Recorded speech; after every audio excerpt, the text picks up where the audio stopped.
You think you're thinking, but the truth is, most of your thoughts aren't actually yours. They're echoes, algorithms, reflexes disguised as opinions. You scroll, you react. You feel informed, you feel sharp. You think the problem is distraction, short attention spans, too many notifications. But the real problem is more disturbing. We are slowly losing the ability to think deeply. And most of us don't even notice the loss happening. It feels intelligent.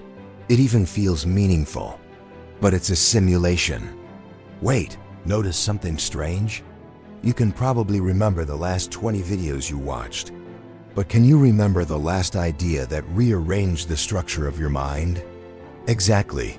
In the next 20 minutes, I will take you from the neurological mechanisms that fracture attention to the shadows of human nature that secretly prefer distraction. And once you see it, you won't be able to unsee it. It's 11:47 p.m. You open your laptop to quickly check something. Maybe an article, maybe a video, maybe a message.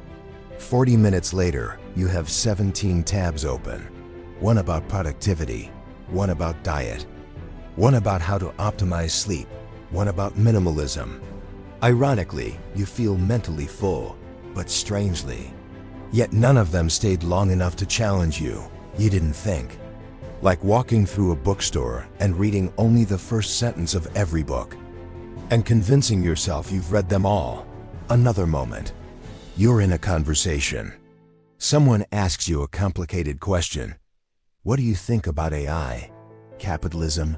Mental health? Identity? Meaning? You begin answering instantly. But something feels rehearsed. Because somewhere, deep down, you recognize these sentences. You've heard yourself say them before, online, offline, in comment sections, in your head. Have you noticed how uncomfortable silence has become? These behaviors feel harmless, normal, efficient, even. A cognitive trap that quietly rewires how your mind processes reality. And in the middle of this video, I will show you why your brain might actually prefer shallow thinking. In 1971, psychologist Herbert Simon made an observation that feels almost prophetic today. Think about that. The problem isn't that information is bad.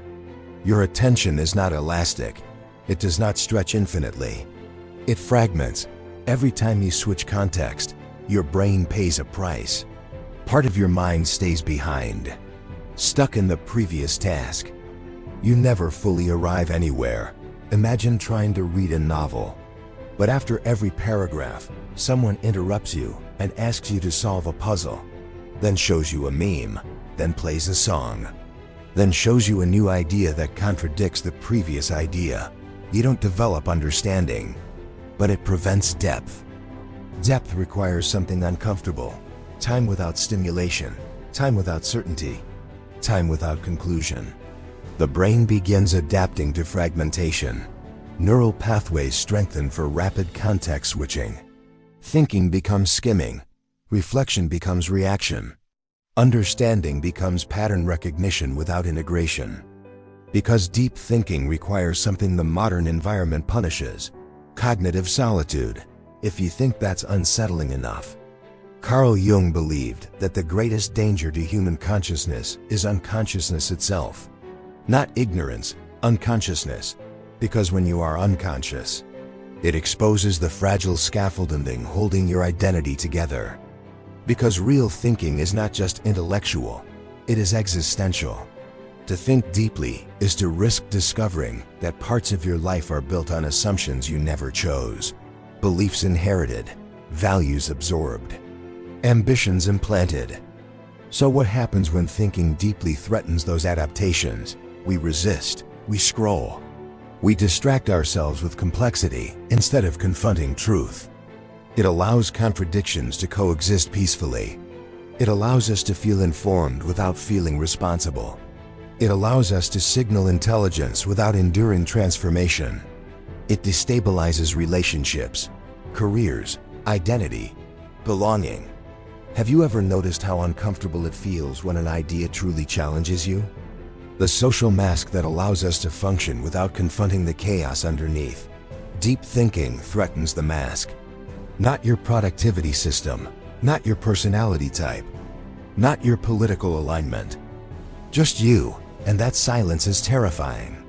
Because silence removes all external scaffolding, leaving you alone with questions that cannot be Googled. Questions like, what do I actually believe? What do I actually want? What parts of my identity are constructed to avoid rejection? What parts of my opinions exist only to feel safe?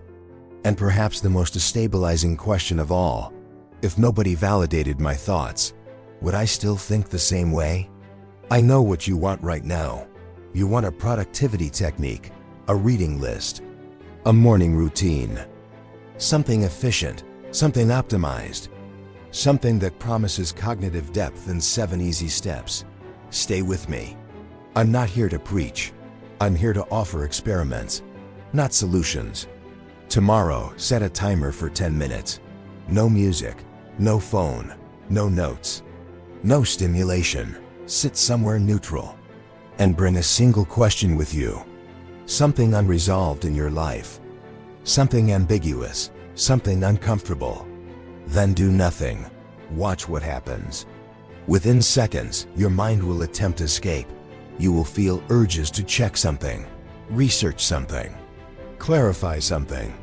The brain will generate distractions disguised as productivity. Suddenly, remembering emails feels urgent. Random curiosities feel critical. You may even feel subtle anxiety, not because the question is dangerous, but because sustained attention is unfamiliar. Notice the resistance. Observe the discomfort. This discomfort is not failure, it is withdrawal. Withdrawal from cognitive overstimulation. After a few minutes, something strange begins happening. Thoughts slow down. Associations deepen, memories surface. Contradictions reveal themselves. Ideas begin connecting in unexpected ways. Not faster, slower, but more honest. The next time you encounter a provocative idea, do nothing. No immediate reaction, no agreement, no disagreement, no sharing. Let the idea remain unresolved for 24 hours. Carry it quietly. Notice how the mind attempts premature closure. Notice the discomfort of ambiguity. Notice how often we rush to opinion, not to express truth, but to escape uncertainty. Real thinking often happens below the level of language, before articulation, before certainty, before identity stabilizes around belief. And here's the paradox: when you stop forcing conclusions, conclusions become more precise, more original, more yours. You may notice fear arising during this experiment. Fear of not knowing, fear of appearing uninformed, fear of losing conversational dominance. Stay with the fear, because beneath that fear is intellectual independence. And independence always begins with discomfort. Fyodor Dostoevsky believed that the human being is defined not by comfort, but by the search for meaning, a search that often requires suffering.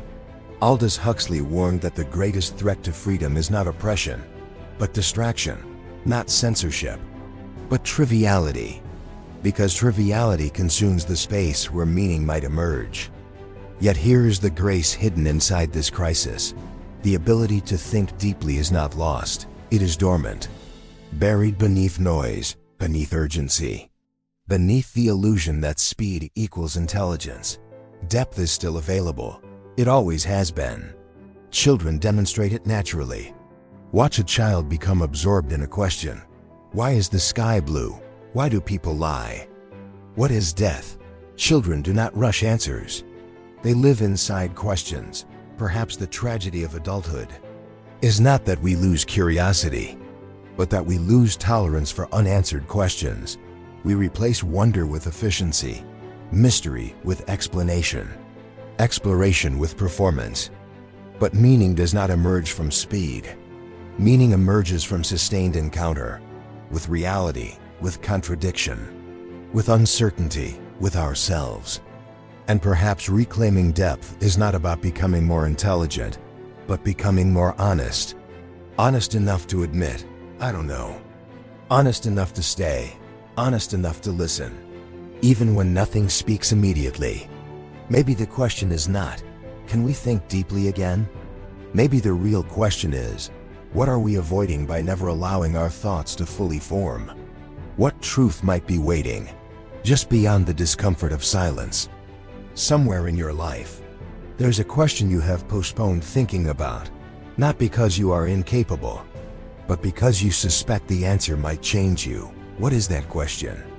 And what would happen if you finally allowed yourself to think it through without interruption? Tell me, when was the last time a thought truly unsettled you before it transformed you? Because the most dangerous illusion we live under is not that we cannot think deeply. It is that we believe shallow thinking is enough. And once that illusion feels comfortable, we stop searching.